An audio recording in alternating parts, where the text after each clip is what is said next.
Hey, welcome back to Robot Cantina. Well, it looks like today we're working on the 3-cylinder 719cc Kubota diesel-powered Honda Insight again. And what's nice about that is, the shop is of course warm and cozy. Let's take a quick look outside.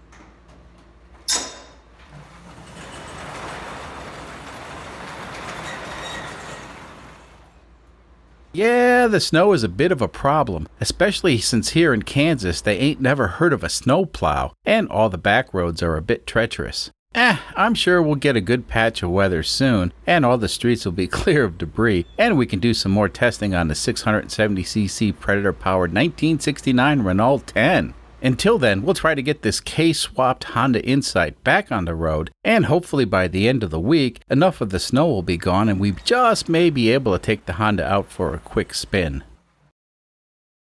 So in the previous video, we built the downpipe for the exhaust system, and well, this pipe is very complex because it has to hug the bottom of the engine so we have clearance for the belly pan on the car. Well, I figured this downpipe was the hardest part of making the exhaust system, and the rest would be relatively easy. As it turns out, that was just a fantasy. In reality, building the rest of the exhaust system was vastly more difficult. You know, doing stuff like this ain't hard to do, but doing it on a car that's only 1.5 feet off the ground, well, that makes it a hell of a lot more difficult. Well, the good news is the exhaust is finished. We did 100% of this work off camera because filming it would have taken so much longer. So the downpipe as well as the rest of the exhaust system is oversized, and that's so we can potentially add a turbocharger in the future. Now, as most of you folks know, we ran a turbo on this engine when it was in the Saturn, and the turbo worked, but it didn't work great. So we definitely know what to expect from the turbo, and this time around we're going to try something different. On this project, we're going to fit the engine with an AMR 500 supercharger. Now, this supercharger was originally designed for a 3 or a 4-cylinder 660cc gasoline engine on a Japanese subcompact Kia class car. These little Japanese cars are restricted to having 660cc engines, and the engineers over in Japan went to great lengths to boost the power output of these engines by adding a turbocharger or even a supercharger. Anyway, the AMR 500 supercharger may sound exotic, but they're cheap and plentiful and tend to sell between $150 to $300, which is pretty cheap for a supercharger. Now, some people have rightfully pointed out that the supercharger will take power from the engine in order to generate boost, and yeah, that's kind of obvious. I'm well aware of that. What we don't know is, how will the little diesel engine perform with the supercharger? Because this sort of experiment hasn't been done before on such a small displacement engine, and I feel we should be doing a little experimenting ourselves. So putting diesel fuel in our Honda Insight is something that horrifies some folks, and it horrifies me, but for different reasons. You see, I'm horrified about splashing diesel fuel on my shirt, so 99% of the time, our project cars get refueled in the shop with a jerry can and a funnel. This works, but let's see if we can make the car easy to refuel at a proper filling station. Alright, for that, we're going to need to modify this fuel filler neck. And as you can see, Honda put some kind of a metal thingy inside the neck to prevent people from dispensing the wrong fuel in this car. So we're going to have to somehow remove that metal insert, and that's going to be difficult. Now, we could try one of these unibits, and this one is actually pretty big, but it won't actually reach the metal we want to drill out. Now, I do have an even bigger unibit that's already mounted in the drill, and it just barely reaches the area we want to modify. It'll do some damage, but it won't get us where we want to be. I think we may be better off grinding out the spot welds that hold this chunk of metal in place, and then we can pull this chunk completely out. Yeah, it looks like there's only 3 spot welds. Well, let's give it a try. And for this, we're going to use a Dremel with a coated ball head.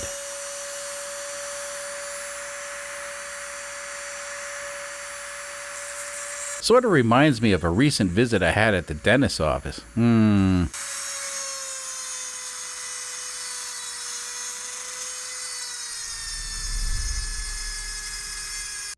Alright, well this is frustrating to watch, so we won't watch much. But the problem is, once you get all the spot welds removed, this thingy won't come out. I actually had to do some bending and twisting before the part would finally come halfway out. Now at this point, I have well over an hour invested, and the part finally comes out. What a relief.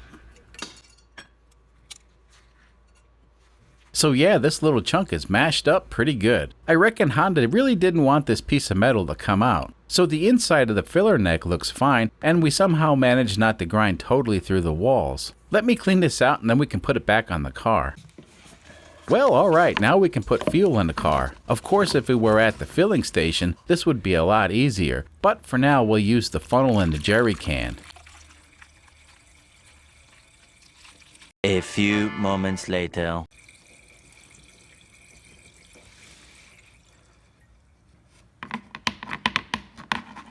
Hopefully that'll be enough fuel to get the engine running.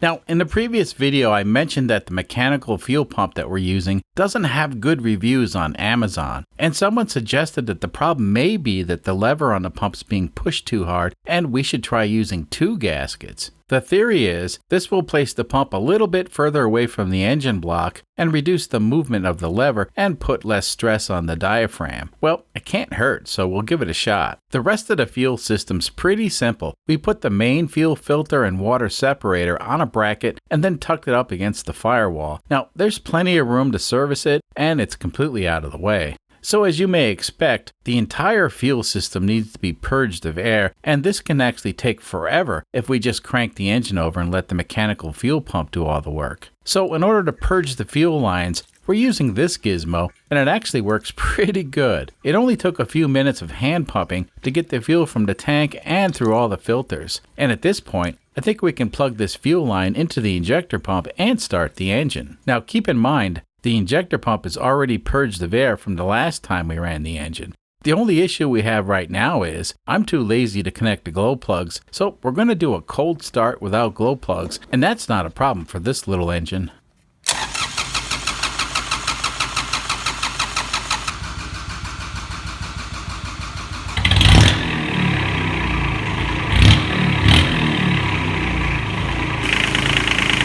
Not too shabby.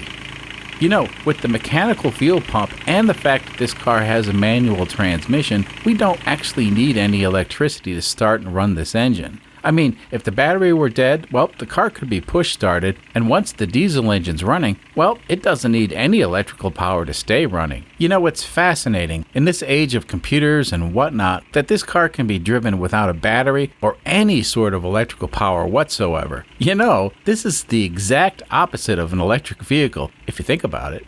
Anyway, the car's been running for 20 minutes now, and everything seems okay. The fuel system's working and the cooling system's working. Now, the cooling system's kind of patched together for now. You see, the upper radiator hose is going to be routed in a different direction. I have the parts we need on order, and eventually we'll change it around so it fits the car better.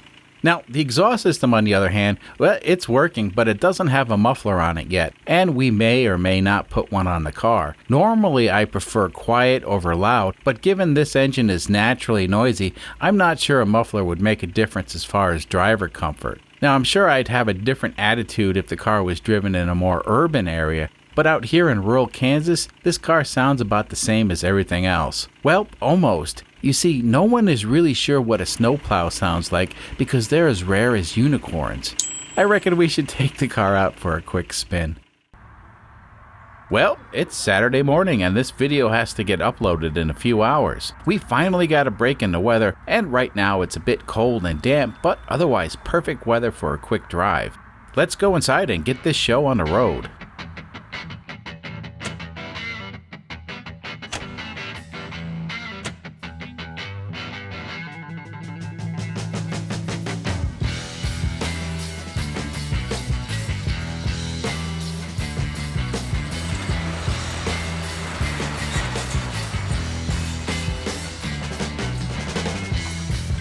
Alright, zip ties, duct tape, and whatever. This Honda is ready for its first drive. Meh, no key, but this'll work.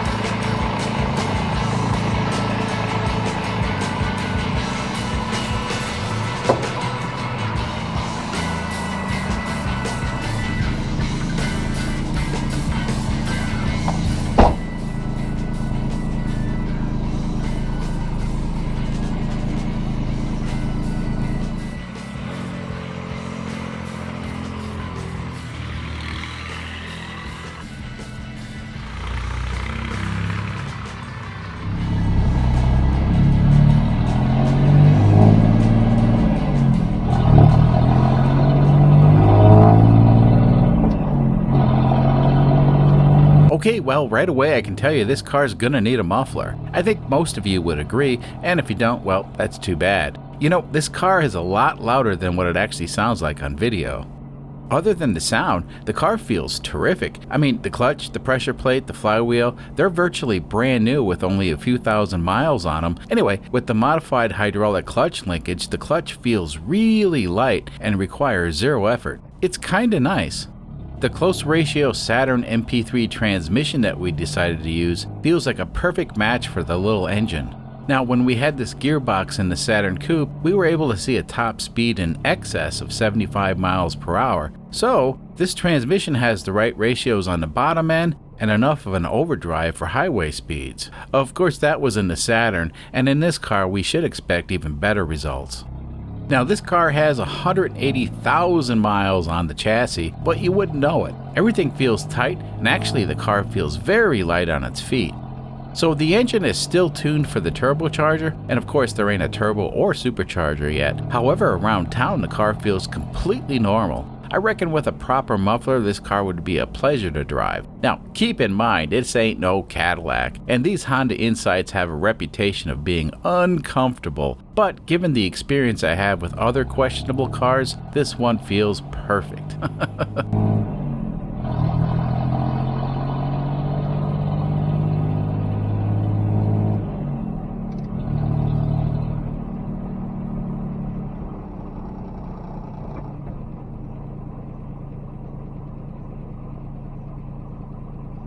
Now, the battery is only connected to the starter motor and absolutely nothing else. The GPS speedometer, well, it has its own battery in case you're wondering. So just so we're on the same page, there's zero electricity flowing through any of the circuits on this car. Older diesels with mechanical fuel injection, well, they don't need any electricity. As a matter of fact, given that the Saturn was able to get 80 miles per gallon with this engine, well, with the half tank of fuel we have now, this car could go the next 400 miles without any issue. Well, sort of. You see, the engine doesn't need any electricity, but we do need electricity for the brake lights, turn signals, and whatnot. But overall, the car would be fine until it ran out of fuel. Even though I have a lot of confidence in this car already, today we're just going to cruise around the surface streets and kind of stay close to home base. We still have a lot of loose parts and zip ties to deal with, and I really don't feel like walking too far in the event something happens.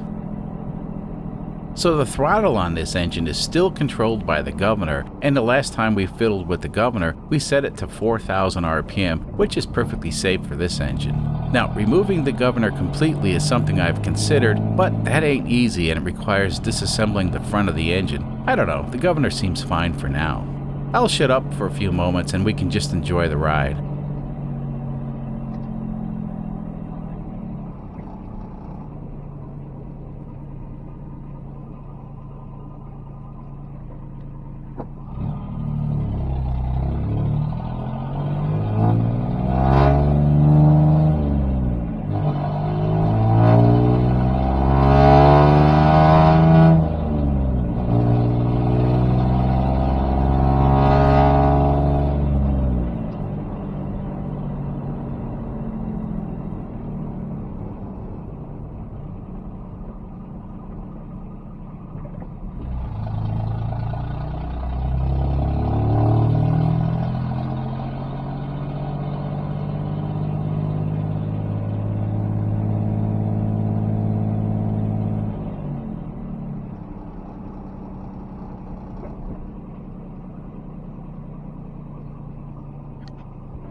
Okay, so we made it back to the shop and we didn't have any problems.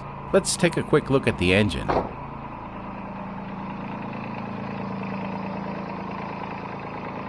Well, so far so good. I don't see any red flags. I mean, there's no leaks, and let's see, the radiator hose has some pressure in it, but not too much. It doesn't even feel hot. The radiator is warm, but once again, it isn't hot. Now, the engine's warm, but not hot at all.